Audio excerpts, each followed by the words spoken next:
የአእምሯችሁን የማስታወስ ችሎታ በከፍተኛ ደረጃ መጨመር ትፈልጋላችሁ?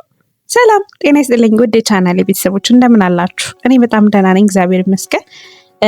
በዛሬ ቪዲዮ ይዤላችሁ የመጣሁት የአእምሯችሁን የማስታወስ ችሎታ በከፍተኛ ደረጃ ለመጨመር እና እንዲሁም ደግሞ የፀጉራችሁን እድገት በ2 እጥፍ ለማፋጠን የሚረዳ አንድ አስደናቂ የተፈጥሮ ምስጢር ልነግራችሁ ነው ማለት ነው።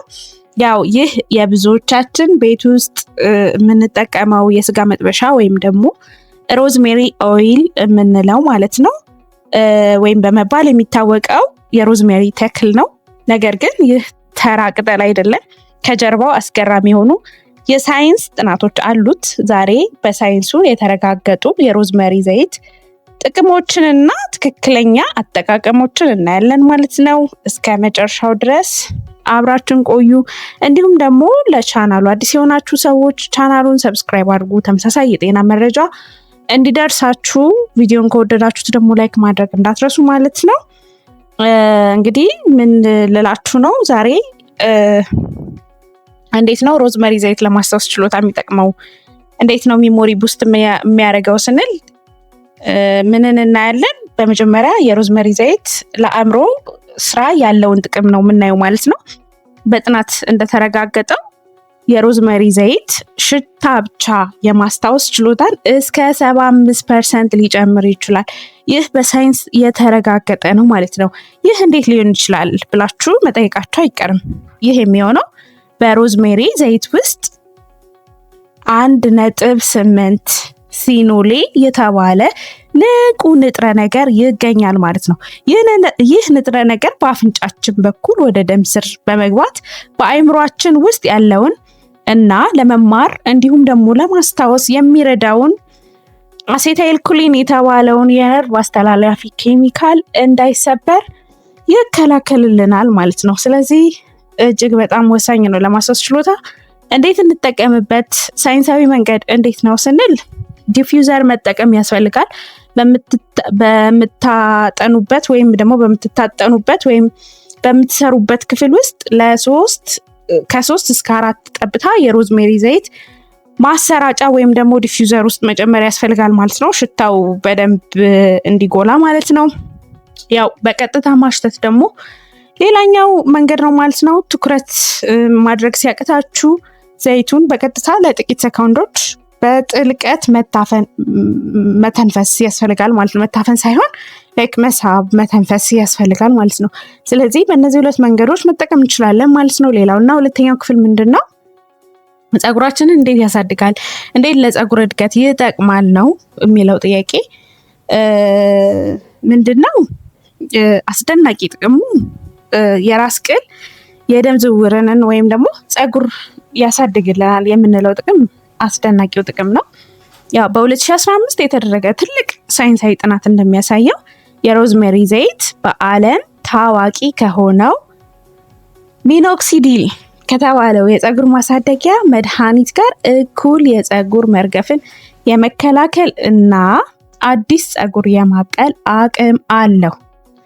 የሮዝሜሪ ዘይት በራስ ቅላችን ውስጥ ያለውን የደም ዝውውር በማነቃቃት ለፀጉር ስሮች እነዚህ ሄር ፎሊክሎች ለምንላቸው በቂ ኦክሲጅንና ምግብ እንዲደርስ ያደርጋል ማለት ነው። ስለዚህ ስራው ከሚኖክሲዲል ባልተናነሰ መልኩ ነው ማለት ነው። ለፀጉር ቅላችን እንዴት እንጠቀምበት? ትክክለኛው መንገድስ ምንድነው ስንል አንድ ማስጠንቀቂያ አለ። ያው የሮዝሜሪ ኢሴንሻል ዘይት በጣም ኃይለኛ ነው። ይህም በመሆኑ የተነሳ በቀጥታ ራስ ቅል ላይ መቀባት አይቻልም። ያው ቆዳን ሊያቆስል ስለሚችል ማለት ነው። ዳይሉሽን ያስፈልገዋል፣ ማቀላቀል ያስፈልገዋል ማለት ነው። 4 ወይም 5 ጠብታ የሮዝሜሪ ዘይትን ከአንድ የሾርባ ማንኪያ ማሟያ ዘይት ላይክ ኮኮናት ሊሆናል፣ ጆጆባ ሊሆን ይችላል፣ የወይራ ዘይት ሊሆን ይችላል። ከነሱ ጋር ሚክስ ማድረግ ያስፈልጋል። ዳይሉሽን ያስፈልገዋል። ቢካዝ የራስ ቅል እንዳልኳችሁ ነው፣ ያቆስላል፣ በጣም ፓወር ስላለው ማለት ነው። ስለዚህ ከሌላ ኦይሎች ጋር መቀላቀል ግድ ነው። ሌላ ማሳጅ ማድረግ ነው። ያው ማሳጅ ስናረግ ይሄ ድብልቁን የራስ ቅላችሁ ላይ በመቀባት በጣቶቻችን ለ5 ደቂቃ በክብ ቅርጽ ነው ቀስ እያልን ማሸት ወይም ደግሞ ማሳጅ ማድረግ ያስፈልጋል። ይህ እንዴት ይጠቅማል ስንል የደም ዝውውሩን ይበልጥ አክቲቬት ያደርገዋል፣ ያነቃቀዋል ማለት ነው። ሌላው ምንድነው ማቆየት ነው። ቢያንስ ለ20 ደቂቃ አቆይቶ መታጠብ ያስፈልጋል። 20 ደቂቃ ድረስ መቆየት ያስፈልጋል ማለት ነው። ያው ለተሻለ ውጤት በሳምንት ከ2 እስከ 3 ጊዜ ማድረግ አለብን ወይም መተግበር አለብን ይሄን ነገር ማለት ነው። ስለዚህ በአንድ ድንጋይ 2 ወፍ ማለት ነው። የማስታወስ ችሎታችንን በሮዝመሪ ኦይልን ዲፊውዝ በማድረግ በማሽተት ይሄንን ጥቅም ልናገኝ እንችላለን።